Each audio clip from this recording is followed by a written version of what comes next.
नमस्कार दोस्तों, स्वागत है आपका हमारे यूट्यूब चैनल पहाड़ी जी के वॉइस में। दोस्तों, आज हम डिस्ट्रिक्ट सीरीज शुरू कर रहे हैं, जिसमें उत्तराखंड के चमोली ज़िले से हम शुरू कर रहे हैं। तो इसमें हम आपको चमोली ज़िले से वे सभी प्रश्न जो परीक्षा के पैटर्न से पूछे जा रहे हैं और परीक्षा की दृष्टि से बहुत ही महत्वपूर्ण है, वो हम आज आपको एक विस्तृत विश्लेषण के साथ कराने वाले हैं। तो आप वीडियो में अंत तक बने रहे और ये वीडियो आपकी परीक्षा के लिए बहुत ही महत्वपूर्ण होने वाली है। दोस्तों, इस वीडियो में हम आपको वे सभी जितने भी जिला सीरीज से प्रश्न बनते हैं वो सभी प्रश्न बताने वाले हैं। आप अंत तक वीडियो में बने रहना। अगर आपको वीडियो अच्छी लगी तो इसको लाइक, शेयर और सब्सक्राइब ज़रूर करना। बढ़ते हैं प्रश्न की ओर। इसमें हमने आपको 50 ऐसे महत्वपूर्ण प्रश्न बनाए हुए हैं जो ज़्यादा से ज़्यादा हर परीक्षा में जिनकी बनने की संभावना है और जो अभी तक बने हुए हैं। तो चलते हैं प्रश्न की ओर। सबसे पहला प्रश्न है आपका, चमोली ज़िले की स्थापना पौड़ी गढ़वाल से अलग करके कब की गई थी?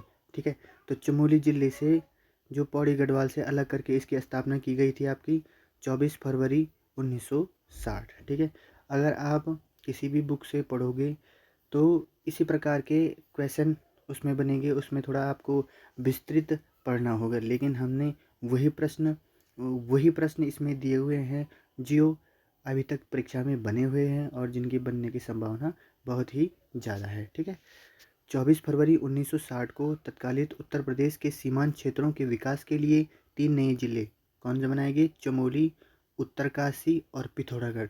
इसको हम CPU से भी याद कर सकते हैं। ठीक है, C से होता है आपका चमोली, P से आपका पिथौरागढ़ और U से आपका उत्तरकाशी होता है। ठीक है, तो इसके माध्यम से भी इस शॉर्ट ट्रिक से हम इसको याद कर सकते हैं कि 1960 में इन जिलों की क्या हुई?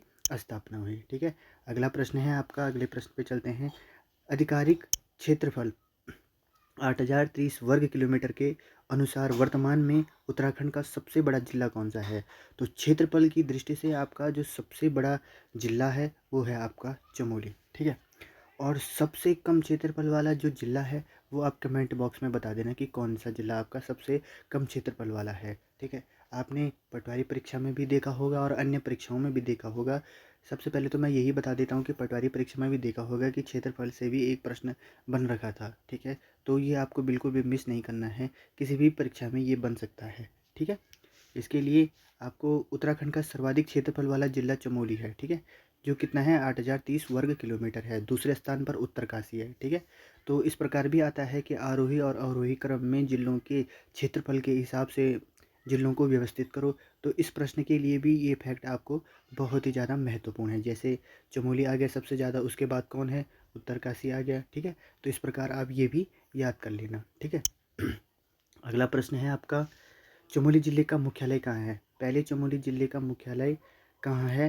तो चमोली ज़िले का जो मुख्यालय है वो पहले चमोली था। ठीक है, लेकिन क्या हुआ, वर्ष 1970 में अलकनंदा में आई विनाशकारी बाढ़ के बाद चमोली का मुख्यालय कहाँ? चमोली कस्बे से हटाकर गोपेश्वर स्थानांतरित कर दिया गया। ठीक है, गोपेश्वर। तो चमोली ज़िले का मुख्यालय कहाँ है आपका? गोपेश्वर में है। ठीक है, तो पहले तो इसका मतलब ऐसे भी पूछ सकता है कि 1977 तक या इससे पहले चमोली ज़िले का मुख्यालय कहाँ था? ऐसा प्रश्न भी आ सकता है।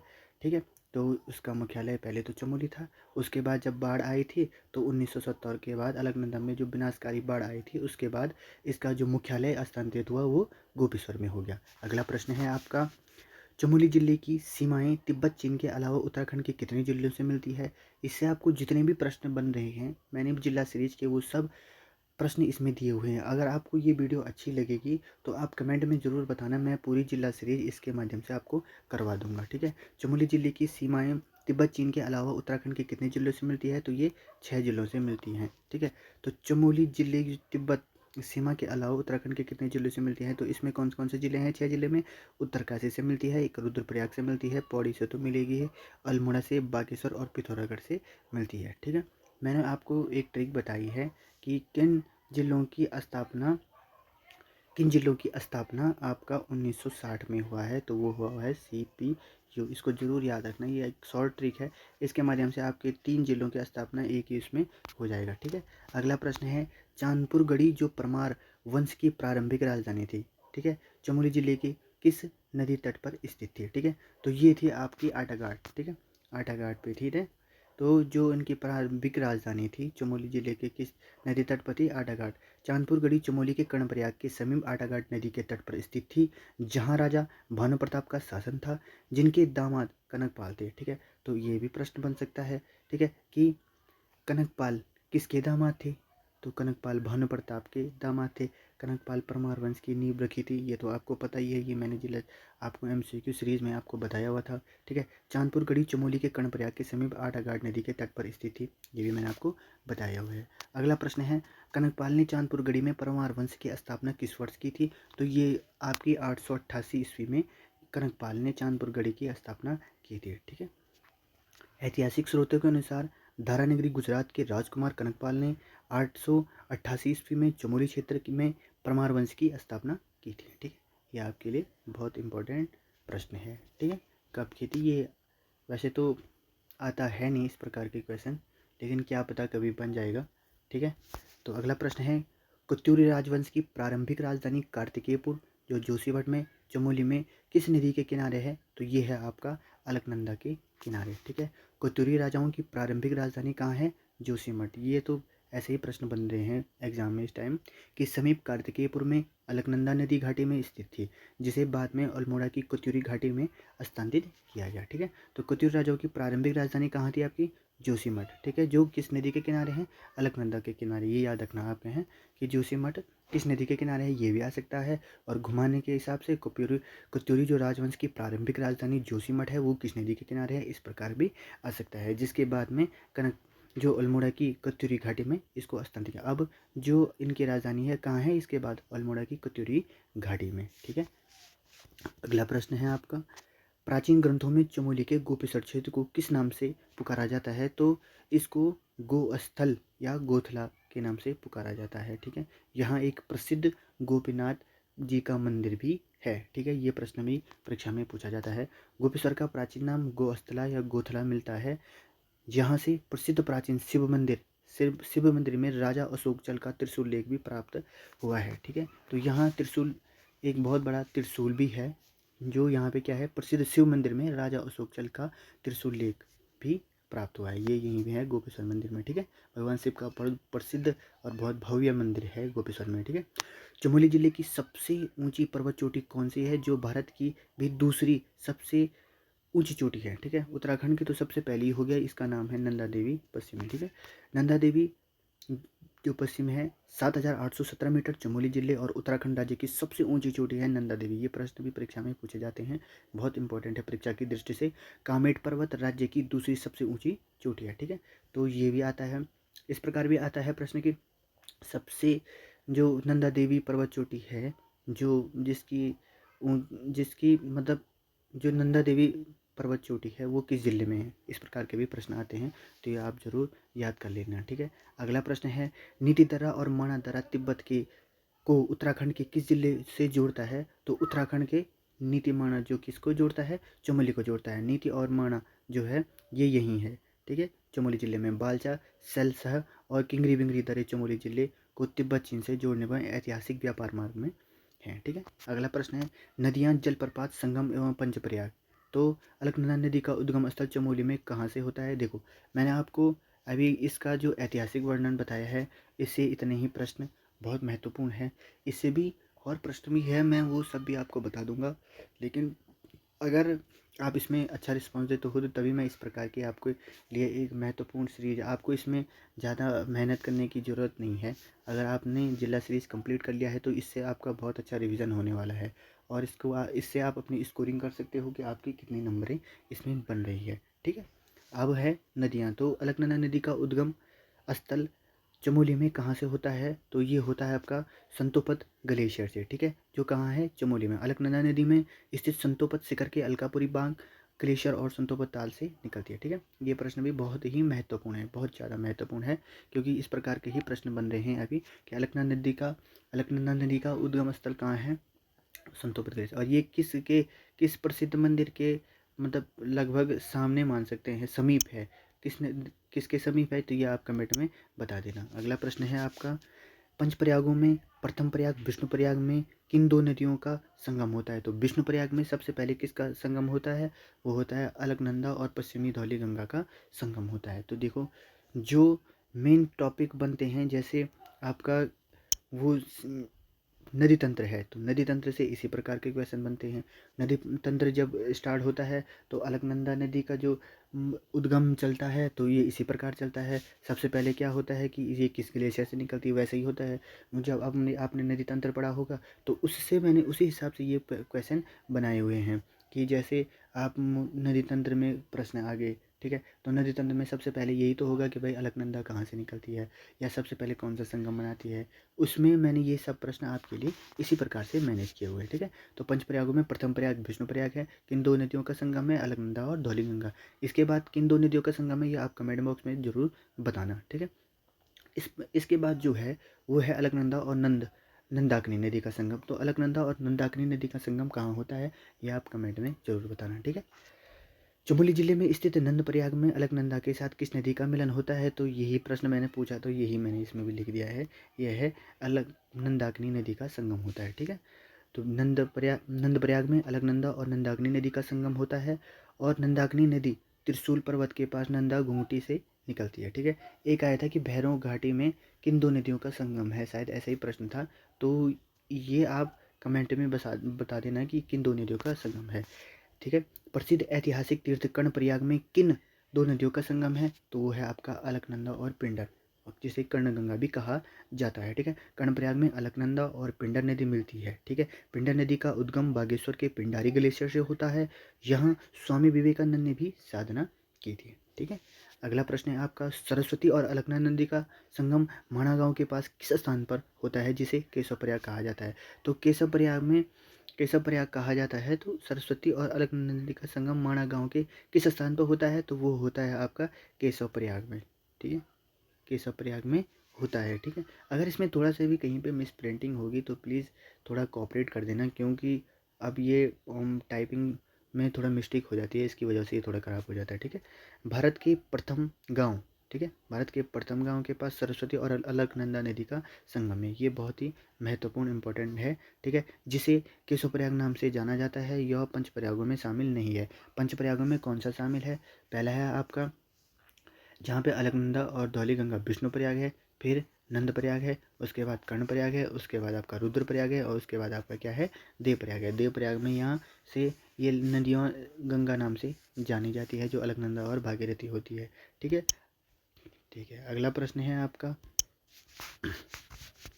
माणा गांव में सरस्वती नदी पर स्थित प्राकृतिक पत्थरों से पुल के किस नाम से जाना जाता है। तो पुल को जाना जाता है आपको भीम पुल के नाम से जाना जाता है। ठीक है, तो मान्यता है कि महाभारत काल में स्वर्गारोहणी जाते समय भीम ने सरस्वती नदी के पार करने के लिए एक विशाल चट्टान यहाँ रखी थी, जिसे भीम पुल कहा जाता है। ठीक है, अगला प्रश्न है आपका, बद्रीनाथ धाम के समीप स्थित वसुधारा जलप्रपात किस नदी पर और कितनी ऊंचाई पर स्थित है। तो ये अलकनंदा नदी पर 122 मीटर ऊंचाई पर क्या है, स्थित है। ठीक है, वसुधारा जो प्रपात है, इस प्रकार के क्वेश्चन बनते हैं, ये हम छोड़ देते हैं, हम मेन पढ़ते हैं। मेन है हमारा जैसे बद्रीनाथ के समीप वसुधारा जलप्रपात किस नदी पर है, हमने पढ़ दिया अलकनंदा पर 122। लेकिन वसुधारा जलप्रपात कहाँ है, इस प्रकार के प्रश्न बनते हैं, ऐसे नॉर्मली प्रश्न नहीं बनते हैं। तो वहीं पर घुमा रहा है तो प्रश्न वही, लेकिन वहीं पे थोड़ा सा घुमा दे रहा है। वसुधारा प्रपात माणा गांव के आगे अलकनंदा नदी के उद्गम क्षेत्र के पास लगभग 122 मीटर 360 फीट की ऊंचाई से गिरता है। अगला प्रश्न है, अब इसमें आपका नदी तंत्र भी कंप्लीट हो गया, ऐतिहासिक वर्णन भी कंप्लीट हो गया। अब आया आपका राष्ट्रीय उद्यान, अभ्यारण्य, बुग्याल एवं झीलें। ठीक है, नंदा देवी राष्ट्रीय उद्यान की स्थापना चमोली में किस वर्ष की गई थी, तो ये की गई थी 1982 में। ठीक है, इसको कब यूनेस्को की विश्व सूची में शामिल किया गया था, ये आप कमेंट बॉक्स में जरूर बताना। ठीक है, नंदा देवी राष्ट्रीय उद्यान की स्थापना 1982 में हुई थी, जिसका मुख्यालय कहाँ है, जोशीमठ में है। इसे 1988 में यूनेस्को की विश्व धरोहर सूची में शामिल किया गया है। ठीक है, अगला प्रश्न है आपका, ये बहुत इंपॉर्टेंट है, ये प्रश्न कई बार परीक्षा में बन चुका है, ठीक है। फूलों की घाटी, flower of valley of flowers राष्ट्रीय उद्यान को यूनेस्को द्वारा विश्व धरोहर कब घोषित किया गया था? तो फूलों की घाटी को किया गया था आपका 2005 में, 14 जुलाई 2005 को में फूलों की घाटी को राष्ट्रीय उद्यान को यूनेस्को द्वारा विश्व धरोहर में शामिल किया गया था, ठीक है। फूलों की घाटी की खोज 1931 में किसके द्वारा की गई थी? फ्रैंक स्माइथ ने की थी, ठीक है। इसे 1982 में राष्ट्रीय उद्यान बनाया गया तथा 14 जुलाई 2005 को यूनेस्को ने विश्व धरोहर सूची घोषित कर दिया, ठीक है।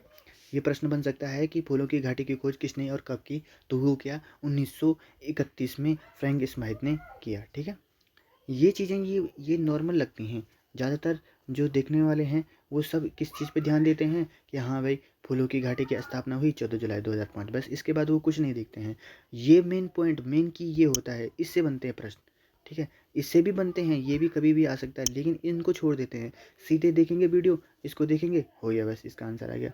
लेकिन ये चीज़ भी मेन होता है, ये मिलान वाले क्वेश्चन में बन जाता है कि भाई फूलों की घाटी की खोज किसने की, यहाँ पे वो मिलान के क्वेश्चन दे देगा, ठीक है। तो 1982 में राष्ट्रीय उद्यान बनाया गया, किसको बनाया गया? फूलों की घाटी को, और वर्ष 2005 में इसको यूनेस्को की विश्व धरोहर सूची में घोषित कर दिया गया, ठीक है। बहुत इंपॉर्टेंट है ये परीक्षा की दृष्टि से। चलते हैं अगले प्रश्न की ओर। अगला प्रश्न है आपका, फूलों की घाटी किन दो पर्वतों के मध्य स्थित है? तो फूलों की घाटी नर और गंधमाधव पर्वत और पुष्पावती नदी यहाँ बहती है, ठीक है। तो ये किन दो पर्वतों के मध्य है? ये नर और गंधमाधव पर्वतों के मध्य है, और इसमें कौन सी नदी बहती है? वो पुष्पावती नदी बहती है। फूलों की घाटी नर एवं गंधमाधव पर्वतों के बीच स्थित है। इस नदी के बीचों बीच से पुष्पावती नदी बहती है, जो कामेट पर्वत के पुष्पादोल्या ताल से निकलती है। ये बहुत ही महत्वपूर्ण प्रश्न है आपके लिए, ठीक है, कि इस प्रकार के क्वेश्चन बनेंगे, नर और गंधमाधव पर्वत, ठीक है, कहाँ है, ठीक है। तो कहाँ है मतलब इनके ऐसा नहीं बनेगा कि फूलों की घाटी दो पर्वतों के मध्य, ये ऐसा प्रश्न बन सकता है कि नर और गंधमाधव पर्वतों के बीच कौन सी फूलों की घाटी मिलती है? तो वो मिलती है कौन सी घाटी मिलती है, सॉरी, तो फूलों की घाटी मिलती है, और वो किस, वहाँ कौन सी नदी बहती है? तो वहाँ बहती है आपकी कौन सी नदी बहती है? आपकी पुष्पावती नदी बहती है। अगला प्रश्न है, ठीक है, उससे पहले ये थोड़ा देख लो। फूलों की घाटी नर एवं गंधमादव पर्वतों के बीच स्थित है, देखो यही बोल रहा था मैं आपको। इस घाटी के बीचों बीच में पुष्पावती नदी बहती है, यहीं पे क्लियर हो गया, जो कामेट पर्वत के पुष्पावती ताल से निकलती है, ठीक है। जो कामेट पर्वत के किस ताल से निकलती है? तो ये ताल है आपका पुष्पयोता ताल, ठीक है। अगला प्रश्न है आपका, उत्तराखंड का सबसे बड़ा बुग्याल कौन सा है जो चमोली जिले में है? तो उत्तराखंड का जो सबसे बड़ा बुग्याल है वो है आपका बेदनी बुग्याल, ठीक है, जो कहाँ है आपका चमोली में। रूपकुंड मार्ग पर, रूपकुंड से एक प्रश्न आ रखा था इस टाइम, ठीक है। तो रूपकुंड मार्ग पर स्थित बेदनी बुग्याल राज्य का सबसे बड़ा घास का मैदान, ठीक है। बुग्याल वेदों की रचना से जुड़े होने के कारण इसका धार्मिक महत्व है। बुग्याल किसे कहते हैं? तो घास के मैदानों को कहा जाता है बुग्याल। कहाँ कहा जाता है? ये उत्तराखंड में कहा जाता है, ठीक है। ठीक है, एशिया का सबसे लंबा रोपवे 4.15 किलोमीटर जोशीमठ से किस बुग्याल के लिए बनाया गया है? तो ये बनाया गया है ओली बुग्याल के लिए, ठीक है। जोशीमठ ओली रोपवे की शुरुआत अक्टूबर 1993 में हुई थी। ओली शीतकालीन क्षेत्रों और स्काइइंग के लिए अंतर्राष्ट्रीय स्तर पर बहुत प्रसिद्ध है, ठीक है। बहुत महत्वपूर्ण प्रश्न है, ये परीक्षा में कई बार बन चुका है। अगला प्रश्न है, चमोली की किस झील को रहस्यमयी झील, ये प्रश्न बहुत इंपॉर्टेंट है, ये परीक्षा में बन रखा है बहुत बार, ठीक है। कंकाली झील कहा जाता है, ये रूपकुंड झील को कहा जाता है, ठीक है। कंकाली झील किसे कहा जाता है? रूपकुंड को कहा जाता है। और रहस्यमयी झील किसको कहा जाता है? रूपकुंड को कहा जाता है। क्वेश्चन तो दोनों एक ही है, लेकिन कभी रहस्यमयी बता देगा तो फिर कंफ्यूज हो जाएगा, फिर कभी कंकाली बता देगा तो आप दोनों इसमें कंफ्यूज हो जाओगे, ठीक है। इसलिए आपको ये दोनों पढ़ने हैं कि रहस्यमयी झील किसे कहा जाता है और कंकाली झील किसे कहा जाता है, इसको जरूर ध्यान रखना आप, ठीक है। रूपकुंड झील में प्राचीन काल के सैकड़ों मानव कंकाल बिखरे पड़े हैं। वैज्ञानिक अनुसंधानों के अनुसार ये कंकाल 9वीं शताब्दी के राजा जसधवल और उनके दल के से माने जाते हैं, ठीक है। अगला प्रश्न है आपका, 3 कोनों वाला प्रसिद्ध संतोपत ताल चमोली में किस पर्वत की तलहटी में स्थित है? तो ये है आपका चौखंबा और बद्रीनाथ शिखर पर, ठीक है।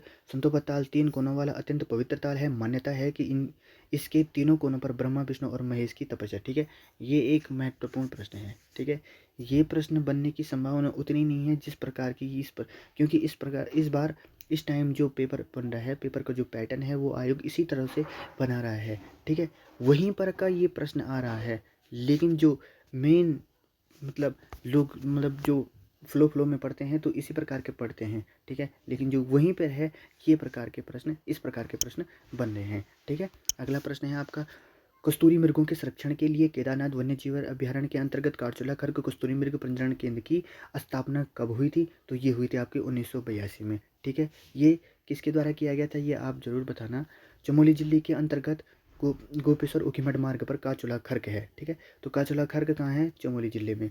1982 में कस्तूरी मृग प्रजनन एवं संरक्षण केंद्र स्थापित किया गया था। ठीक है, अब इससे क्या हुआ, जो आपके इसमें जो महत्वपूर्ण प्रश्न हैं आपके, कि जिसमें बुग्याल आ गया था, झील आ गया था आपका, ठीक है, नदी का संगम आ गया था। ठीक है, उसके बाद जो अगला जो प्रश्न है वो अगले प्रश्न हैं आपके किस क्षेत्र से, वो है आपके धार्मिक स्थल। ठीक है, जो यहाँ मंदिर, आपको पता ही होगा कि मंदिर से भी बहुत प्रश्न बन रहे हैं। ठीक है, एक प्रश्न मैं आपको बता देता हूँ, ठीक है, कि ये भी पटवारी परीक्षा में जो कैंसिल हुई थी उसमें बन रखा था कि जो टिम्मरसैंण महादेव मंदिर है। ठीक है, तो आपको पता है जो मेन आगे करके जो थे मंदिर, जो मतलब एक सीरियल वाइज चलते हैं कि भाई यहाँ से जैसे चमोली से चले आप कौन सा मंदिर पहले पड़ता है, उस सीरियल से जब लोगों ने पढ़ा तो उस प्रकार के प्रश्न नहीं बने। जो टिम्मरसैंण था वो सबसे अंत में बन रखा था, अंत में ही है। ठीक है, चमोली में टिम्मरसैंण गुफा थी वो। ठीक है, तो वो प्रश्न इस प्रकार के प्रश्न बन रहे हैं, ना कि ऐसे नॉर्मली प्रश्न है तो वही, लेकिन बहुत बहुत डीप तरीके से आयोग प्रश्न पूछ रहा है। भारत के 4 प्रसिद्ध धर्मों में से एक बद्रीनाथ धाम चमोली के किस भाग में स्थित है और इसकी मुख्य पुजारी को क्या कहा जाता है? ठीक है, तो रावल यहाँ के मुख्य पुजारी को कहा जाता है रावल। ये केरल के नंदूरी ब्राह्मण होते हैं। ठीक है, जो यहाँ के पुजारी को क्या कहा जाता है? नंदूरी ब्राह्मण कहा जाता है। ठीक है, बद्रीनाथ धाम के मुख्य पुजारी रावल कहलाते हैं। ठीक है, ये बहुत महत्वपूर्ण प्रश्न है, ये बहुत बार परीक्षा में पूछा जा चुका है। ठीक है, जो दक्षिण भारत में के केरल राज्य के नंदूदिरी संप्रदाय के ब्राह्मण होते हैं। ठीक है, ये प्रश्न भी आने की बहुत सारी संभावना है। ठीक है, अगला प्रश्न है बद्रीनाथ मंदिर का निर्माण किस शैली से हुआ है? तो ये हुआ है कत्यूरी या सुंगुधारी मुगल गढ़वाली मिश्रित शैली से। जो बद्रीनाथ मंदिर का निर्माण हुआ है इस शैली से हुआ है।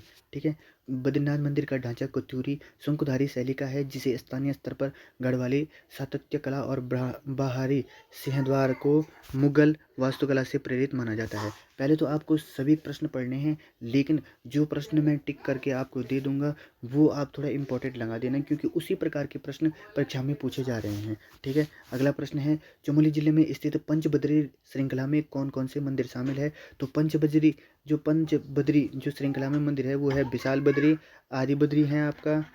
ठीक है, आदि बद्री है आपका, बृहद बद्री है, योग ध्यान बद्री है और भविष्य बद्री है। ठीक है, पंच बद्री में। ठीक है, इस प्रकार के प्रश्न बनने। चमोली में 5 बद्री स्थित है, विशाल, मुख्य बद्री, आदि बद्री है। ठीक है, जो आपका पंचबद्री श्रृंखला है तो ये मैंने आपको बता दिया है, इसमें ये है विशाल बद्री, आदि बद्री, बृहद बद्री, योग ध्यान बद्री और भविष्य बद्री। ठीक है, अगला प्रश्न है शीतकाल में भगवान बद्रीनाथ जी के उत्सव मूर्ति की पूजा चमोली के किस मंदिर में की जाती है? तो ये नरसिंह मंदिर जोशीमठ में की जाती है। ठीक है, शीतकाल में कपाट बंद होने के बाद बद्रीनाथ जी की चतुरानन गद्दी, ठीक है, चतुरानन गद्दी और उत्सव मूर्तिका को जोशीमठ के नरसिंह मंदिर से में लाकर 6 महीने तक पूजा जाता है। ठीक है, अगला प्रश्न है आपका पंच केदारों में से कौन से 2 केदार चमोली जिले में स्थित हैं? तो 2 केदार कौन से हैं आपका? वो है आपका रुद्रनाथ और कल्पेश्वर। ठीक है, ये आपको इसकी कहानी तो पता ही होगी कि पंच केदार कैसे बने हैं। ठीक है, अगर आपको ये कहानी सुननी है तो मैं आपको ये कहानी पूरी बता दूंगा। ठीक है, चतुर केदार रुद्रनाथ जहाँ शिव की मुख की पूजा होती है। ठीक है, चतुर केदार जो रुद्रनाथ है, रुद्रनाथ में किस भगवान की पूजा होती है? शिव के मुख की पूजा होती है। और पंच केदार कल्पेश्वर में शिव की जटाओं की पूजा होती है। दोनों चमोली में है, बाकी 3 रुद्रप्रयाग में है। ठीक है, वो कौन कौन से है वो आप कमेंट बॉक्स में जरूर बताना। ठीक है, चमोली का वह कौन सा एकमात्र केदार मंदिर है जिसके कपाट वर्ष भर 12 महीने खुले रहते हैं? तो वो है आपका कल्पेश्वर नाथ। ठीक है, कल्पेश्वर नाथ है। ठीक है, पंच केदार कल्पेश्वर मंदिर के कपाट शीतकाल में भी बंद नहीं होते हैं, यह वर्ष भर श्रद्धालुओं के लिए दर्शन के लिए खुला रहता है। ठीक है, तो चमोली का वो एकमात्र मंदिर कौन सा है जो 12 महीने खुला रहता है? वो है आपका कल्पेश्वर नाथ। पंच केदार कल्पेश्वर नाथ मंदिर के कपाट शीतकाल में भी बंद नहीं होते हैं। अगला प्रश्न है आपका सिखों का प्रसिद्ध तीर्थ स्थल हेमकुंड साहिब लोकपाल चमोली में कितनी पहाड़ियों से घिरा है? तो वो आपका 7 पहाड़ियों से घिरा है। ठीक है, हेमकुंड साहिब 7 गगनचुंबी बर्फीली पहाड़ियों से घिरा हुआ है। यहाँ गुरु गोविंद सिंह जी ने अपने पूर्व जन्म में तपस्या की थी। पास में ही लक्ष्मण जी का भी प्राचीन मंदिर है। ठीक है, अगला प्रश्न है गोपेश्वर में स्थित प्रसिद्ध गोपीनाथ मंदिर के प्रांगण में स्थापित विशाल त्रिशूल लेख किस राजा से संबंधित है? तो वो है आपका नेपाल नरेश अशोकचल और गणपतनाग से संबंधित है। क्या है? गोपीनाथ मंदिर। गोपीनाथ कहाँ है? गोपेश्वर में। गोपेश्वर किस जिले में पड़ता है? चमोली में। स्थापित विशाल त्रिशूल लेख किस राजा से प्रसिद्ध है? ये इससे। ठीक है, अगला प्रश्न है आपका, अब जन आंदोलन जो यहाँ हुए थे, यहाँ तो बहुत महत्वपूर्ण जन आंदोलन हुए थे जिनसे हमेशा परीक्षा में कुछ ना कुछ क्वेश्चन जरूर बनते हैं। ठीक है, तो पहला हम शुरू करेंगे 26 मार्च 1974 को चमोली के रैनी गांव से शुरू हुआ चिपको आंदोलन। सबसे महत्वपूर्ण आंदोलन है, इससे प्रश्न बहुत जगह बनते हैं। ठीक है, प्रेरणा कौन थी? तो वो थी आपकी गौरा देवी। गौरा देवी के नेतृत्व में रैनी गांव की महिलाओं ने पेड़ों से चिपककर ठेकेदारों से कुल्हाड़ियों का विरोध किया था और गौरा देवी को चिपको वुमेन भी कहा जाता है। तो चिपको वुमेन किसे कहा जाता है? गौरा देवी को कहा जाता है। ये फिर पेड़ों के कटाव के संरक्षण में क्या कर गए थे? पेड़ों से चिपक गए थे। ठीक है, पर्यावरण संरक्षण के लिए प्रसिद्ध मैती आंदोलन की शुरुआत 1995 में कल्याण सिंह रावत ने चमोली के किस स्थान से की थी? तो वो की थी उन्होंने ग्वालदम से। ठीक है, किस स्थान से की थी? ग्वालदम से। ठीक है, राजकीय इंटर कॉलेज ग्वालदम के शिक्षक कल्याण सिंह रावत ने विवाह के अवसर पर दूल्हा दुल्हन द्वारा पौधारोपण की एक अनूठी परंपरा मैती आंदोलन के रूप में शुरू किया। ठीक है, इसके लिए एक प्रश्न है, इसमें एक प्रश्न है वो कि इसमें कौन सी महिलाएं भाग लेती हैं? विवाहित लेती हैं कि अविवाहित लेती हैं?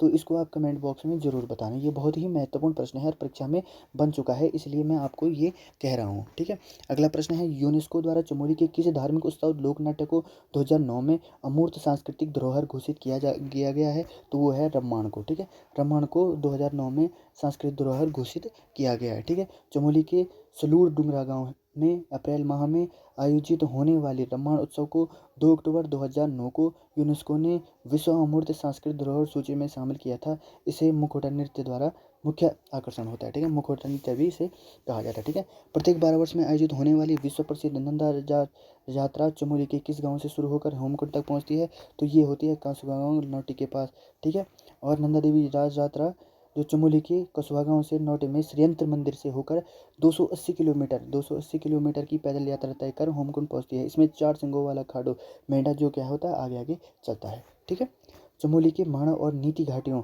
में निवास करने वाली मुख्य भोटिया जनजाति की उपजाति को किस नाम से जाना जाता है? तो वो आपको मरछा और तोलछा के नाम से जाना जाता है। चमोली जिले के नीति घाटी में तोलछा और माणा घाटी में मरछा उपजाति के भोटिया लोग निवास करते हैं। जाट उत्तरकाशी में और सोका पिथौरागढ़ में रहते हैं। बद्रीनाथ धाम के कपाट खुलने की तिथि किस दिन घोषित की जाती है? तो वो बसंत पंचमी को। बसंत पंचमी के दिन यह डिसाइड किया जाता है कि बद्रीनाथ धाम के कपाट कब खुलेंगे। प्रतिवर्ष बसंत पंचमी के दिन टिहरी राज महल में नरेंद्र नगर राज दरबार के महाराजा की उपस्थिति में पंचांग गणना कर बद्रीनाथ के कपाट खुलने की तिथि घोषित की जाती है। ठीक है, ये बहुत ही महत्वपूर्ण प्रश्न है, ये कभी भी परीक्षा में बन सकता है, इसलिए आप इसको जरूर नोट कर देना। ठीक है, अगला प्रश्न है, चमोली जिले की कौन सी विधानसभा सीट अनुसूचित जाति SC के लिए आरक्षित है? तो वो है आपका थराली। ठीक है, चमोली जिले में विधानसभा सीटें कितनी है? 3 सीटें हैं। ठीक है, बद्रीनाथ कर्णप्रयाग और थराली, इनमें से थराली सीट अनुसूचित जाति SC के लिए क्या है? आरक्षित है। अगला प्रश्न है, प्रसिद्ध वंशी नारायण मंदिर जहां वर्ष में केवल एक दिन रक्षाबंधन पर कपाट खुलते हैं, चमोली के किस घाटी में स्थित है? वो उर्गम घाटी में। ठीक है, उर्गम घाटी में क्या है स्थित है? ये है जहाँ रक्षाबंधन के दिन कपाट खुलते हैं। ठीक है, चमोली में उर्गम घाटी में स्थित वंशी नारायण मंदिर भगवान विष्णु को समर्पित है। ठीक है, इसके कपाट केवल रक्षाबंधन के दिन ही खुलते हैं, जहाँ स्थानीय नागरिक भगवान को राखी बांधते हैं। अगला प्रश्न है, चमोली जिले में कुल कितनी तहसील कार्यरत है? तो वो है आपकी 12 तहसीलें कार्यरत है। चमोली में कितनी तहसीलें कार्यरत है? आपकी 12 तहसीलें कार्यरत है। चमोली जिले में प्रशासनिक व्यवस्था को सुचारू रखने हेतु वर्तमान में कुल 12 तहसीलें जैसे चमोली, जोशीमठ, कर्णप्रयाग, थराली, पोखरी, गैरसैंण आदि हैं। ठीक है, अगला प्रश्न है, उत्तराखंड की ग्रीष्मकालीन राजधानी गैरसैंण चमोली जिले की किस तहसील के अंतर्गत आती है? तो ये आती है आपकी गैरसैंण। ठीक है, उत्तराखंड की जो ग्रीष्मकालीन राजधानी है ना, गैरसैंण है वो। ठीक है, चमोली जिले की किस तहसील के अंतर्गत आती है? तो वो गैरसैंण के ही अंतर्गत आती है। चमोली के दक्षिण छोर पर स्थित गैरसैंण को 2020 में आधिकारिक रूप से उत्तराखंड की ग्रीष्मकालीन राजधानी घोषित किया गया है। यह एक स्वयं एक तहसील और विकास खंड है। ठीक है, ये परीक्षा में बहुत महत्वपूर्ण प्रश्न है कि कौन गैरसैंण का तहसील कहाँ है, तो कन्फ्यूज हो जाएगा। ऑप्शन दे देगा चमोली दे देगा तो आप ऑप्शन में कन्फ्यूज हो जाओगे। ठीक है, इसलिए ये स्वयं एक क्या है? तहसील और विकास खंड है। ठीक है, अगला प्रश्न है आपका, गैरसैंण में स्थित उत्तराखंड विधानसभा भवन का आधिकारिक नाम क्या रखा गया है? तो वो बीर चंद्र सिंह गढ़वाली विधानसभा भवन गैरसैंण रखा गया है। ठीक है, बीर चंद्र सिंह बीरचंद्र सिंह गढ़वाली विधान भवन रखा गया। ठीक है, गैरसैंण के भंडारीसैंण से में नवनिर्मित द्वितीय विधानसभा भवन का नाम महान स्वतंत्रता सेनानी वीरचंद्र सिंह गढ़वाली के नाम पर रखा गया है। अगला प्रश्न है, भारत का राष्ट्रीय स्तर पर विख्यात जड़ी बूटी शोध एवं विकास HRDI चमोली में कहाँ स्थित है? तो ये आपका गोपेश्वर में स्थित है। ठीक है, जड़ी बूटी शोध एवं विकास herbal research and development institute Chamoli के गोपेश्वर में स्थित है, जो हिमालयी जड़ी बूटियों के संरक्षण और संवर्धन पर कार्य करता है। ठीक है, ये प्रश्न ये बहुत इंपॉर्टेंट है, बहुत बार बन चुका है। ठीक है, और इस प्रकार आता है कि जड़ी बूटी शोध विकास संस्थान कहाँ है, इस प्रकार आता है। ठीक है, तो ये बहुत इंपॉर्टेंट है। अगर ऐसा आ गया कि भारत का राष्ट्रीय स्तर पर विख्यात, तो इससे आप कन्फ्यूज हो जाओगे। ठीक है, आप उत्तराखंड के ये नहीं लगा पाओगे अगर किसी ने ढंग से नहीं पढ़ा होगा, इसलिए इसकी जानकारी होना बहुत ही आवश्यक है। ठीक है, इस क्वेश्चन पे को आप स्टार बना के रख देना, ये बहुत ही इंपॉर्टेंट है। ठीक है, अगला प्रश्न है, प्रसिद्ध पर्वतारोही फ्रैंक स्माइथ ने, मैंने अभी ये बताया था, फ्रैंक स्माइथ ने किसकी खोज की थी और कब की थी, ये आप कमेंट बॉक्स में जरूर बताना। ठीक है, ने अपनी किस पुस्तक में फूलों की घाटी का विस्तार रूप से वर्णन किया था?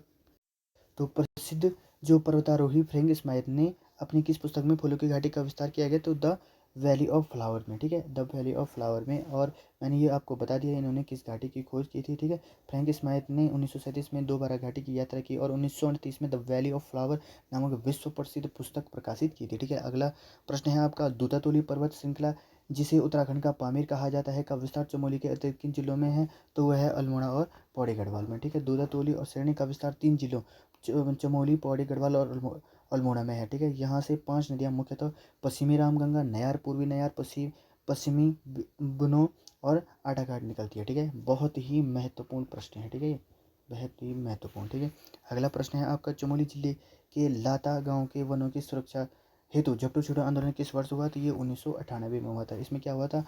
21 जून 1998 को नंदा देवी राष्ट्रीय उद्यान के प्रबंधन के विरोध में स्थानीय ग्रामीणों ने लाता गांव में झपटू छीनो आंदोलन शुरू किया था, ताकि वे अपने पारंपरिक वनाधिकार वापस पा सके। ठीक है, तो झपटू छीनो आंदोलन, इस प्रकार के प्रश्न बनते हैं मिलान में। ठीक है, झपटू छीनो आंदोलन किस चीज़ से, मतलब का संबंध किस चीज़ से है? ठीक है, तो यहाँ पे दे देगा चिपको आंदोलन से, यहाँ पे दे देगा कि वन अधिकार वापस पाने के लिए। ठीक है, इस प्रकार भ्रष्टाचार के खिलाफ, तो इस प्रकार दे देगा ऑप्शन। तो आपको लगाना है क्या, यह वन अधिकार वापस पाने के लिए किया था। ठीक है, चमोली में स्थित आदि बद्री मंदिर समूह में कुल कितने बड़े छोटे मंदिर समूह हैं? ठीक है, तो ये हैं आपके 16 मंदिर। ठीक है, व्याख्या, आदि बद्री स्थापित कला की दृष्टि से कत्यूरी काल का है। यहाँ मूल रूप से 16 मंदिरों का समूह है, जिसमें मुख्य मंदिर भगवान नारायण को समर्पित है। ठीक है, अगला प्रश्न है, वर्ष 2011 की जनगणना के अनुसार चमोली जिले का लिंग अनुपात सेक्स रेशियो कितना दर्ज किया गया है? तो वो किया गया 1019 किया गया। बहुत इंपॉर्टेंट प्रश्न है, इसी प्रकार के क्वेश्चन आ रहे हैं। ठीक है, 2011 की जनगणना के अनुसार चमोली जिले का लिंग अनुपात 1019 है, जो राज्य के औसत लिंग अनुपात 963 से काफ़ी बेहतर है और महिला सशक्तिकरण को दर्शाता है। ठीक है दोस्तों, मैंने आपके लिए ये बहुत ही महत्वपूर्ण सीरीज MCQ तैयार किए हैं। ठीक है, ये परीक्षा की दृष्टि से बहुत ही महत्वपूर्ण है। इसमें 50 और क्वेश्चन बचे हुए हैं। अगर आप इस वीडियो में अच्छा रिस्पॉन्स देंगे तो मैं आपको वो बहुत महत्वपूर्ण प्रश्न बता दूंगा, जिससे आपको जो जिला सीरीज का पूरा बर्डन होता है वो नहीं पड़ेगा और आपको एक मतलब बहुत सरल तरीके से आपको ये पूरा याद हो जाएगा। ठीक है, अगर आपको ये वीडियो अच्छी लगी तो इसको लाइक शेयर सब्सक्राइब जरूर करना और कमेंट में ज़रूर बताना अगर आपको इससे अगले और प्रश्न 50 प्रश्न जो छूटे हुए हैं इसके पूरे जिला सीरीज क्या हो जाएगी, कंप्लीट हो जाएगी। अगर आपको वीडियो अच्छी लगी तो लाइक शेयर सब्सक्राइब जरूर करना। धन्यवाद।